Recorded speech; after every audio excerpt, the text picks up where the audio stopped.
Okay, everybody, let's get down to it. Trimester 1. This is going to be a quick overview, sort of all of the different classes, sort of what to expect from these classes, and some of the best ways to start to review, to study, and to survive all of these classes. Not just survive, but really thrive and really enjoy what we're doing.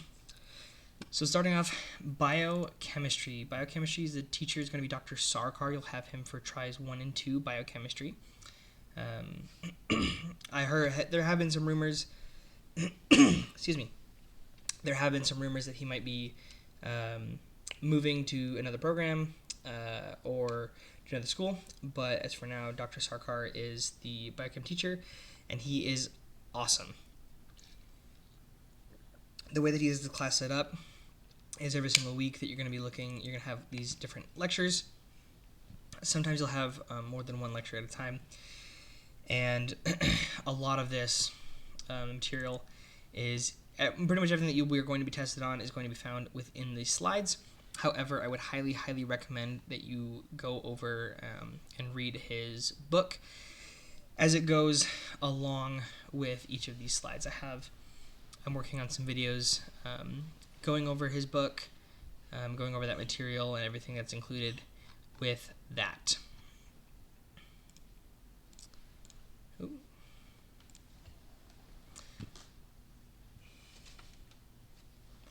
So every single week you're going to have recorded lectures in class. I would recommend watching his lectures. At the beginning, he does have a little bit of an accent, so it can be difficult to understand everything that he is saying. Stick with it. After a couple of weeks, you'll start to get the hang of his accent, know what he's saying, and it will be much easier to understand as long as you get in right from the beginning. Before every single exam, he will give you a study guide, sort of a rough outline of what to expect for the exam. These are great for going over the material, but like I said, I think the absolute best way to learn his material is actually to read his book. I have it saved. I think it's in another folder. But yeah, I'm going over some videos of that. There's a PDF version. It should be in your gifted list. I would highly recommend reading the book chapter by chapter. Spend some time going through it. It takes about, give or take, an hour or so per chapter. And you'll really learn a lot and really retain a lot more if you take your time through that material for this class. Biology of cells and tissues of this class, Dr. S. She is amazing, so much fun. If you participate and engage in class, she's so much fun. Really just a great teacher, really cares about the students. In these classes, there's going to be a sort of a lecture portion and then a lab portion. The lab portion is going to be a lot of different slides showing structures and all sorts of stuff like that. I would highly recommend that one of the best ways to get through all of this material and to understand stuff is to take your time through the lab material, slow things down a little bit, and really review and take your time reviewing and marking up a lot of these slides, making sure that you highlight, put in what each of these things looks like. Spend some time clicking through these slides every couple of days to make sure that you can see, because all of her exams, she's going to reuse a lot of these same exact slides, maybe pointing to a couple of different things. So we're here, she'll give this slide, we're typically talking about the rough endoplasmic reticulum, but she might point at something like this, which you have to understand what that is. So in this case, these are mitochondria. Really fun class. You don't really need the book in this class, in my opinion. She does a great job of everything that you will be tested on or quizzed on is found in her PowerPoint slides and in her lecture material that she does. Clinical psychology. Clinical psychology is a class that for many people can be very frustrating. What I will say about clinical psychology is that the instructor that runs it, it's a required class. The instructor that runs this class really knows his stuff, is a great psychologist. However, he is not local. He's not a chiropractor, and so the communication with him can be a little bit lacking, unfortunately. But a lot of the material and everything that's here, it seems like at times there's a little bit of a disconnect between sometimes, just because of the sheer amount of material that you're going to see. I would recommend for this class that you watch the lectures and stuff that are available, click through some of the PowerPoints. Don't try to spend an eternity reading and memorizing absolutely everything. I tried to read the entire book. It was way too much material. And I would recommend that each week when you take those weekly quizzes, look at those questions, make note of those questions. Understanding the material from those questions is most of the time on the exams. Those same topics, if not the exact same questions, will come popping back up on the exams. So pay attention to the weekly quizzes, put some time there. DAA is Dr. J. Dr. J is amazing. He's like the most fun uncle you've ever had or ever wanted. DAA is the beginning of your anatomy career here at Parker, and it is a doozy of a class. There's a lot of material here. Again, both lecture material and then lab material. For the lab, best way to learn this material is to start going through each of these different structures, and the best way is going to be identifying, just looking at the structures over and over and over again, identifying where they are, what's around them. Me personally, I love an app that's called Anatomy 3D Atlas. It looks like this guy, either on the Google Store or the Apple Store. I think it's about $30. It's a one-time purchase, and you get a lot of really, really cool things that you can do on there. I think this is a quick little example of it.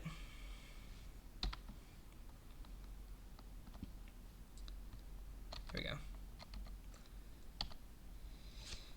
So you can zoom in and out of the structure. You can see all of these individual structures that are here. You can select specific structures, and this is actually a pull-down menu that will give you all of the action, origin, insertion, innervation, all of that good stuff that you want to learn. Great for quizzing yourself, for working on any of your anatomy type stuff.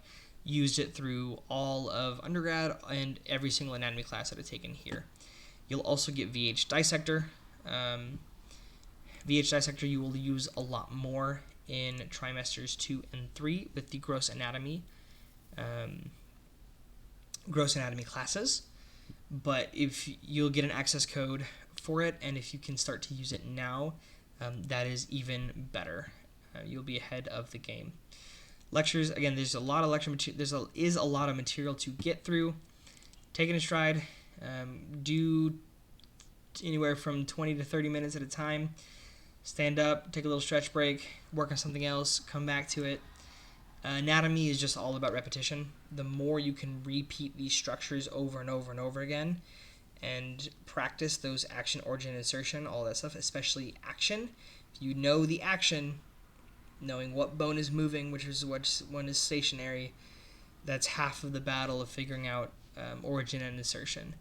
So work smarter, not harder. And enjoy Dr. J. He's a really great instructor. If you need help with this as well, great tutors for DAA. Cameron, I believe Cameron does DAA. Cameron Pineda does DAA as well as gross anatomy. And he's a great tutor. Foundations of Chiropractic, FOC. I believe Dr. Hollinsworth, Hollinsworth, is still teaching this class. She is fantastic. She's so knowledgeable, and I wish I'd taken a little bit better advantage of this class. when I had it try 1. In this class, take your time, and some of these things, like you'll go over the green books and the different chapters, or some of the different chapters in the book. Skim the readings because you'll learn a lot in there. I wouldn't put them at absolute top priority, but definitely one that later on you'll really be grateful if you're able to get through some of that reading. Use this as kind of like a break class. Rest your brain a little bit, come to this material, learn about the history of what we're doing, why we're here, this chiropractic art that we are learning. Dr. Hollingsworth is great. She does a really good job of helping us focus in on our why we're here, what we're doing. Really, really fun class. Fundamentals of diagnostic imaging. The fundamentals of diagnostic imaging. This is to introduce us to the imaging. This class, for me, when I took it was a little bit all over the place. I'm not sure exactly the state of the class right now. However, looking back, this is definitely a really important class to understanding the basics for what you're going to be learning through all of your clinical imaging classes.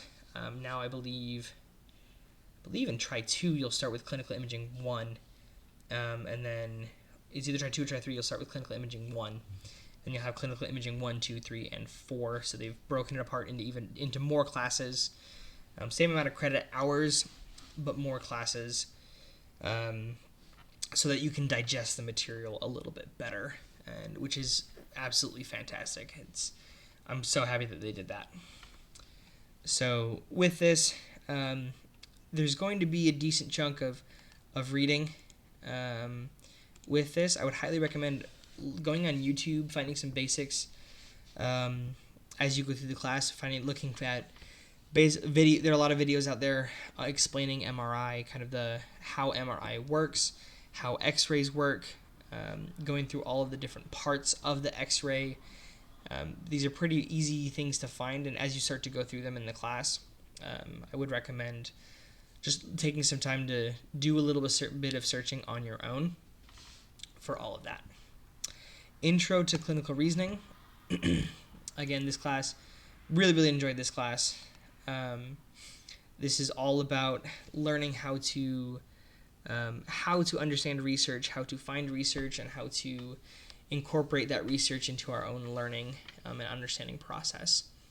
So with this class, the biggest thing that you're going to have, well, first and foremost, every single exam, everything is going to be, all of the questions are going to come directly from the slides. So watch the lectures. The way that I prepared for the exams was that I watched the lectures and everything normally through the first time, and then a couple of days before the exam, I would go back and turn on a little bit of higher speed and rewatch those all of the lectures again, just to kind of refresh everything that was said. And I really enjoyed it. Really fun. Just a good class in general. You do have a project paper that you need to write. Here's an example of mine, talking about evidence-based practice, and it will be rather lengthy, is what it needs to be. So I recommend, and he allows you to submit this paper as many times as you want before the deadline, and he will read it, give you pointers. He's super fast at getting back to you with it. He'll read it, give you pointers, give you an idea of which chunks of information he'd like you to clean up, which he thinks need to be better. So yeah, get this done early, so that way you're not rushing at the very end trying to finish it. That would be my biggest recommendation, because once you finish this paper, that's a big chunk of the grade of the class, and you can kind of sit back and relax. That is a little bit of an overview of Trimester 1.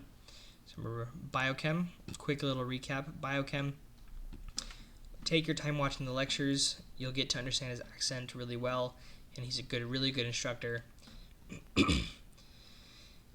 read the book, go through the book. You can supplement with Khan Academy videos, or Ninja Nerd has some great ones on biochemistry. Would highly recommend. Biology of cells and tissues. Everything that you need to know is going to be in her lectures for the lecture exams, lecture material. For the lab portion of it, slow down, take your time, identify all of the different things on all of the different slides and pictures that she gives you, because she's going to reuse a ton of them for all of her exams. The exact same pictures, just identifying a lot of different things. Clinical psychology. Do each of the weekly quizzes. Do your best on those weekly quizzes. If I remember correctly, I believe they were unlimited time to complete them. I'm not sure exactly how he works them now, but again, those same exact questions are going to keep popping back up. So take note of them, note the topics, kind of what they're saying. And if I'm also not mistaken, you can go back after the quizzes are closed and see which ones you got wrong, which ones you got correct, and what the correct answers are. So take advantage of that when prepping and studying for the final exams. DAA, Dr. J, repetition, repetition, repetition. When you're learning for the lab exams, it's all going to be pictures. He'll pull all of the pictures directly from the slides. So know those pictures really, really well. You can put them into separate little PowerPoint. I love, like I said, an Anatomy 3D Atlas app. That is going to help a lot with just practicing. When trying to memorize and know all of the action, origin, and insertion, action is 90% of the battle. If you know the action, you will be able to know what joint the muscle crosses and roughly where it originates and where it inserts. FOC, just do the work. It's a good break class. Fundamentals of diagnostic imaging. Spend some time outside of the class looking at these different topics. There are some really, really good Quizlets that have practice questions for this. You can find, I think even if you just go in FDI, Parker University, you'll be able to find some Quizlets with good information and practice on all of that. Make sure you know X-ray, MRI, CT, all of that good stuff, kind of the process behind it, because you will need that way later on for your parts 3 and 4 board exams, as well as your other clinical imaging classes. Intro to clinical reasoning, just watch the lectures, spend a little bit of time with the slides and everything, and you will do great and get your paper done early. Thank you so much. Have a great day. We'll talk to you later.